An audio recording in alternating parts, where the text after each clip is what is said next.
Assalamualaikum warahmatullahi wabarakatuh. Perkenalkan, nama saya Muhammad Ifon Zapar. Saya merupakan moderator dari perwakilan kelompok 2. Kelompok 2 akan membahas tugas presentasi UTS yang dimana berisi tentang regulasi untuk divisi long endurance dan low altitude atau biasa disingkat dengan LELA. Untuk materi pertama akan disampaikan oleh teman saya. Kepadanya kami persilahkan. Baiklah, perkenalkan nama saya Muhammad Adam Walid, biasa dipanggil Adam, BP 2010 91701. Baiklah, di sini saya akan menjelaskan tentang bagaimana aeronautical atau disingkat UAV atau yang disebut sebagai drone. Yang mana di sini adalah sebuah mesin terbang yang berfungsi dengan kendali jarak jauh oleh pilot atau mampu mengendalikan dirinya sendiri yang dioperasikan oleh operator menggunakan hukum aerodinamika untuk mengangkat dirinya bisa digunakan kembali dan mampu membawa muatan baik senjata ataupun muatan lainnya.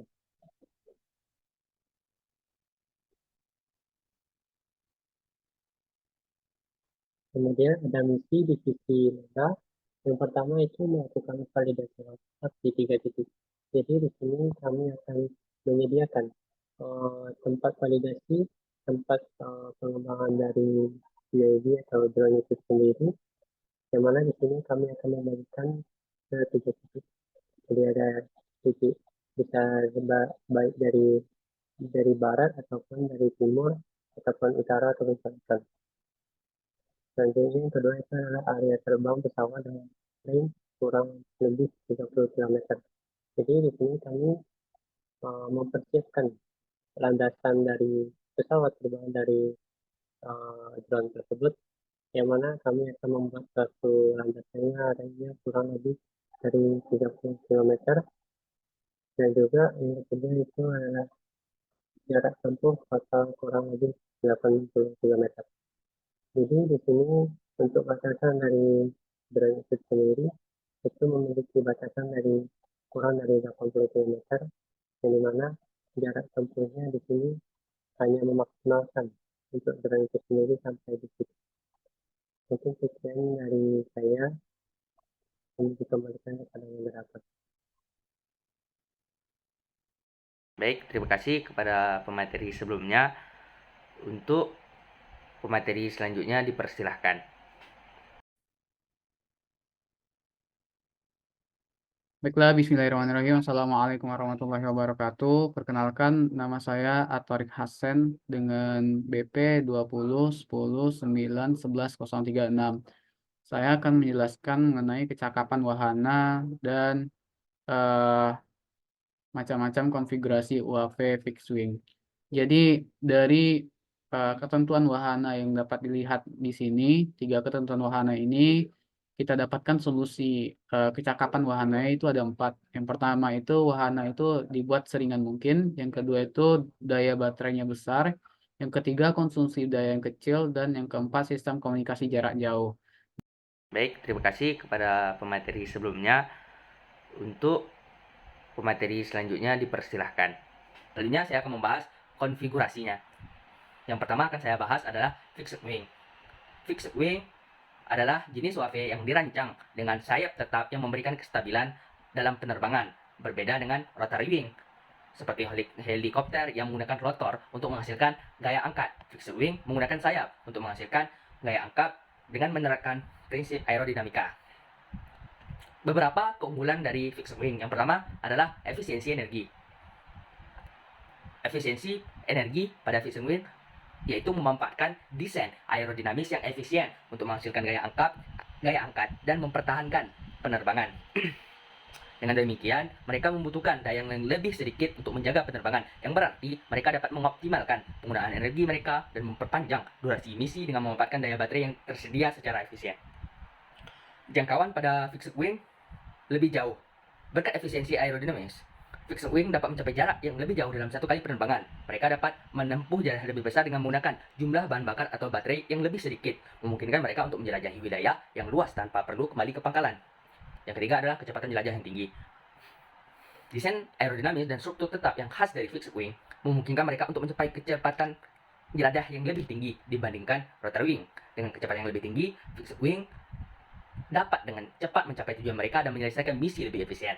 Yang terakhir adalah stabilitas. Stabilitas dalam penerbangan.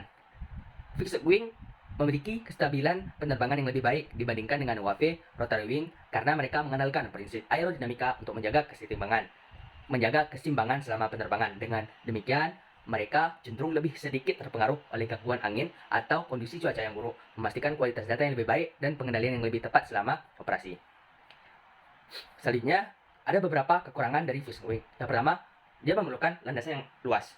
Salah satu kekurangan utama dari fixed wing adalah mereka memerlukan landasan yang luas untuk lepas landas mendarat, karena mereka tidak memiliki kemampuan lepas landas vertikal seperti VTOL, seperti beberapa rotary wing UAV. Mereka terbatas pada penggunaan landasan pacu yang cukup besar untuk melakukan operasi penerbangan. Hal ini dapat menjadi kendala dalam situasi di mana ruang terbatas atau akses terbatas ke landasan pacu yang tersedia.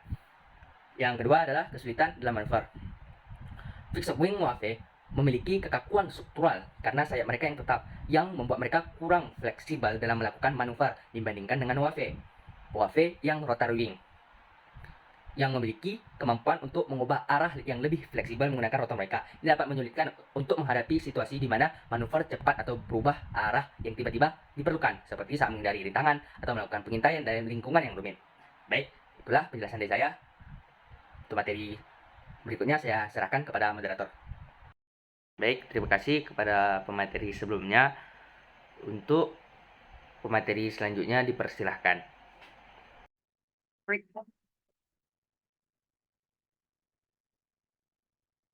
Baik, perkenalkan nama saya Rangga Mardika Resas dengan nomor BP 201010912006. Jadi di sini saya akan menjelaskan mengenai macam-macam konfigurasi dari UAV. Yang pertama ada VTOL. Nah, untuk VTOL ini sendiri dapat kita jabarkan kelebihan dan kekurangannya. Yang pertama itu kelebihannya, kemampuan take off dan landing vertikal. Hal ini dikarenakan emang dari mekanisme VTOL sendiri yang sesuai dengan namanya vertical take off landing, di mana untuk VTOL ini sendiri tidak memerlukan tempat yang begitu luas untuk take off ataupun landingnya. Kemudian untuk selanjutnya itu jangkauan yang lebih jauh, kemudian fleksibilitas dalam tempat operasi. Hal ini dikarenakan pada sistem operasi VTOL sendiri biasa digunakan untuk pengamatan ataupun biasanya untuk melakukan untuk ditempatkan ke tempat-tempat yang sulit dijangkau. Kemudian untuk kelebihan VTOL yang selanjutnya yaitu pengamatan yang lebih detail. Kemudian untuk kekurangan dari VTOL sendiri yaitu kapasitas baterai yang terbatas. Dikarenakan VTOL ini sendiri memiliki jangkauan yang lebih jauh, untuk kapasitas baterai sendiri diperlukan lebih banyak, sehingga apabila kapasitas baterainya tidak memadai, maka kemampuan yang dihasilkan oleh VTOL ini sendiri pun akan terbatas. Kemudian untuk kemampuan jarak yang lebih pendek, VTOL berbeda dengan jenis-jenis pesawat, contohnya seperti fixed wing, di mana fixed wing sendiri jarak yang ditempuh dapat lebih jauh. Kemudian untuk selanjutnya yaitu VTOL plan. VTOL plan sendiri merupakan gabungan dari mekanisme VTOL dan plan. Nah, untuk kelebihan dari VTOL plan ini sendiri yaitu kombinasi keuntungan seperti yang disebutkan tadi. Untuk kombinasi keuntungan ini yang dimaksudkan yaitu dengan mekanisme VTOL, UAV ini dapat fleksibel tempat take off ataupun landingnya. Pun dengan adanya mekanisme plan, hal ini dapat mengakibatkan UAV ini sendiri dapat terbang dengan keadaan stabil serta daya jangkau yang lebih jauh. Kemudian itu fleksibilitas dalam operasi. Nah, ini dikarenakan terdapat dua macam mekanisme, yaitu VTOL dan PLAN, sehingga dapat digunakan sesuai kebutuhan dan sesuai dengan kondisi. Kemudian stabilitas dan kecepatan dikarenakan kombinasi antara VTOL dan PLAN, di mana PLAN ini sendiri dapat eh, digunakan sebagai stabilitas pada saat mengudara, dan ya bagian VTOL ini bisa digunakan sebagai tenaga ataupun kecepatan dari VTOL plane ini tersebut. Kemudian untuk kekurangan dari VTOL plane ini sendiri yaitu kompleksitas desain dan maintenance-nya. Kenapa kompleksitas desain tinggi? Dikarenakan dengan menggabungkan dua mekanisme yaitu VTOL dan plane, hal ini dapat eh, mempersulit atau menambah tingkat kesulitan dari desain yang akan dilakukan, dikarenakan ya karena kombinasi antara VTOL dan plan tersebut. Kemudian untuk maintenance-nya pun pasti jauh lebih mahal dibandingkan dengan salah satu konfigurasi antara VTOL dan plan. Kemudian untuk biaya yang lebih tinggi. Nah, berhubungan dengan maintenance tadi, dikarenakan terdapat dua mekanisme dalam satu UAV yaitu VTOL dan plan ini sendiri dapat mengakibatkan biaya yang diperlukan untuk maintenance ataupun perawatan yang lainnya jauh lebih mahal dibandingkan dengan satu mekanisme yang digunakan. Sekian dari saya, dikomunikasikan kepada moderator.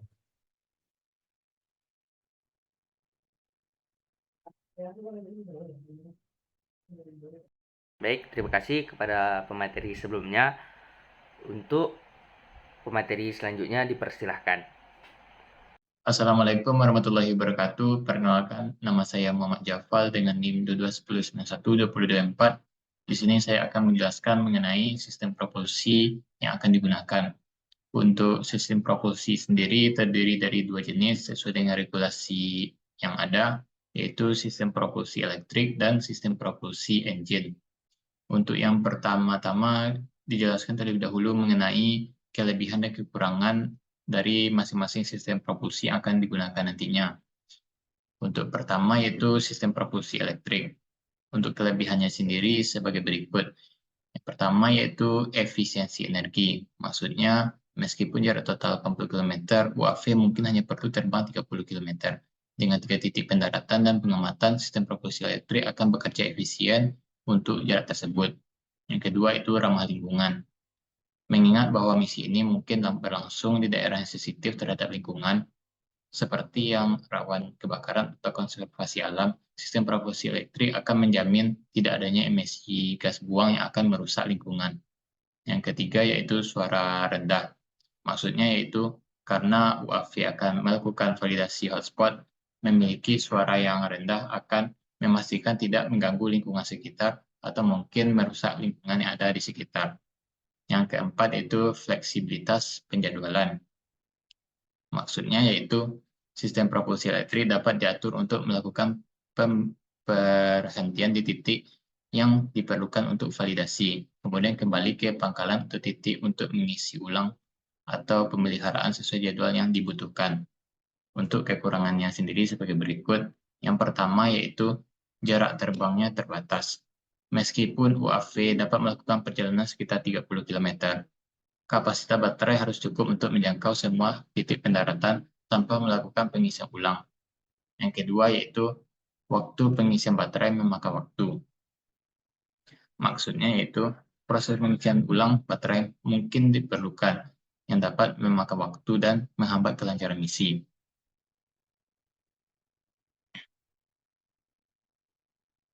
Selanjutnya yaitu sistem propulsi engine. Untuk kelebihannya sebagai berikut. Yang pertama yaitu jangkauan yang lebih jauh.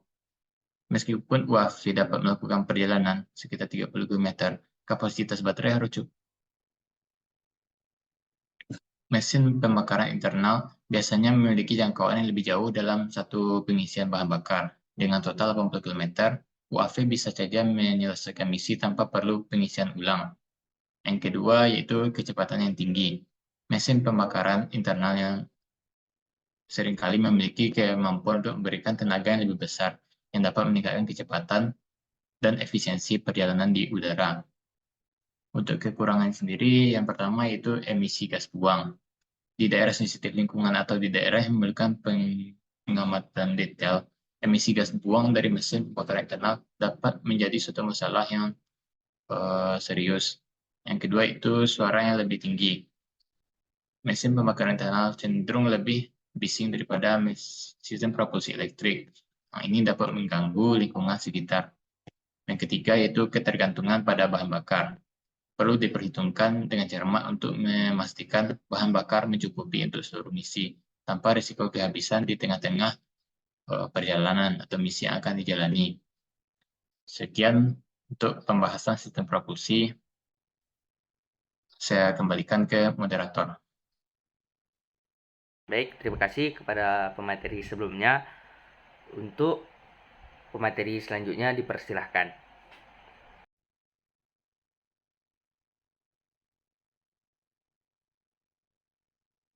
Baik, perkenalkan nama saya Fadil Madi. Saya akan menjelaskan mengenai kesimpulan dari secara umum tentang bedah regulasi dari divisi lela ini.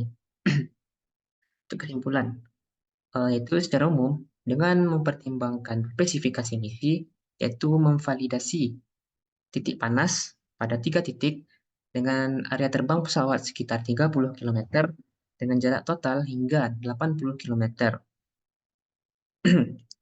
Yaitu kombinasi sistem propulsi elektrik dan jenis pesawat bertipe airframe fixed wing merupakan pilihan yang paling tepat. Mengapa demikian? Hal ini dikarenakan dengan jenis pesawat dengan tipe airframe fixed wing, yaitu memiliki kemampuan mengangkat wahana dengan lebih mudah dibandingkan dari rotary wing.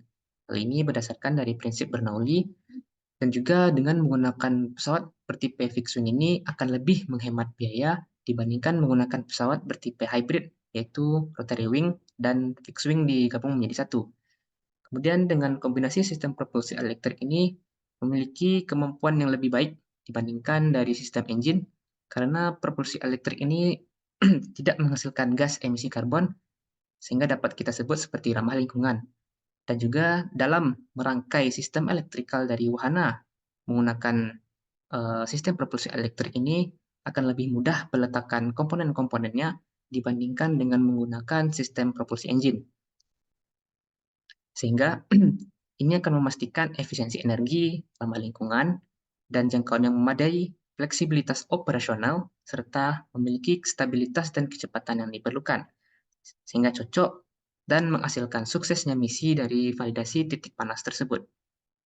Dengan demikian, maka dapat kita simpulkan jenis wahana bertipe airframe fixed wing dengan menggunakan sistem propulsi elektrik menjadi solusi yang optimal untuk mencapai tujuan dari misi UAV ini secara efektif dan efisien. Sekian dari saya, akan dilanjutkan oleh teman saya. Baik, terima kasih kepada pemateri sebelumnya. Untuk pemateri selanjutnya dipersilahkan.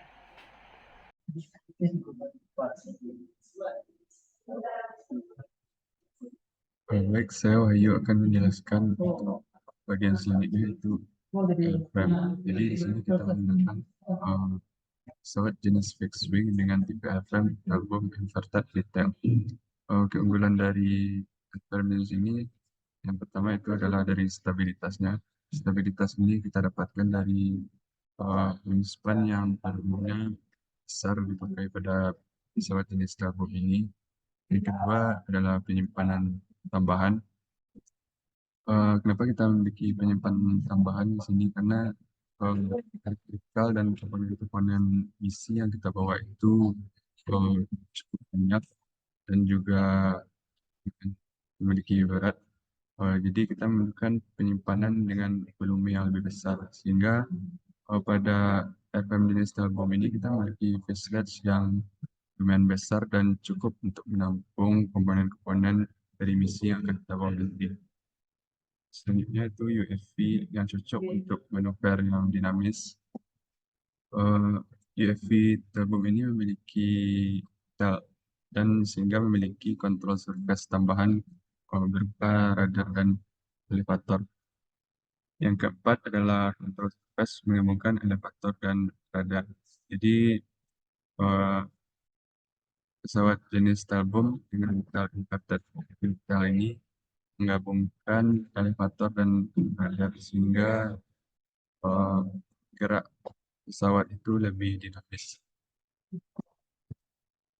Untuk selanjutnya pemilihan komponen elektrikal. Yang pertama Fixhawk Calibro, yang kedua GPS 3DR, ketiga telemetri Clear Sky Airlink 4G LTE telemetri. Telemetri ini adalah telemetri yang menggunakan SIM card atau bisa kita sebut GSM yang dapat mendukung hubungan jarak jauh. Yang keempat telemetri radio. Kelima receiver ER8EV. Yang keenam transmitter radio master. Yang ketujuh motor SunSky X286 550 kV. Untuk pemilihan motor ini kita sesuaikan dengan berat wahana.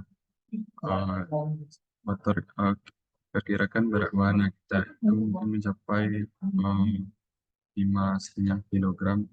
Jadi dengan motor SunSky 550 kV ini mampu untuk mengangkat wahana dengan berat 5,5 kg. Yang ke-8 propeller 12x8. Yang ke-9 ESC Hobby Wing 60A. Yang ke-10 baterai Li-ion 6 sel 5P 17.000 mAh. Di sini kita menggunakan baterai dengan kapasitas 17.000 mAh, di mana jangkauan dari misi kita itu sangat jauh sehingga kita harus memiliki daya baterai yang besar agar wahana dapat kembali lagi ke base dan dapat menjalankan misi dengan sempurna. Dan yang ke-11 itu FPV system. Mungkin sekian dari saya.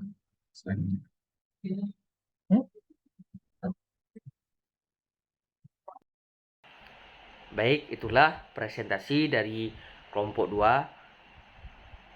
Jika ada kesalahan, kami mohon maaf. Saya akhiri dengan wassalamualaikum warahmatullahi wabarakatuh.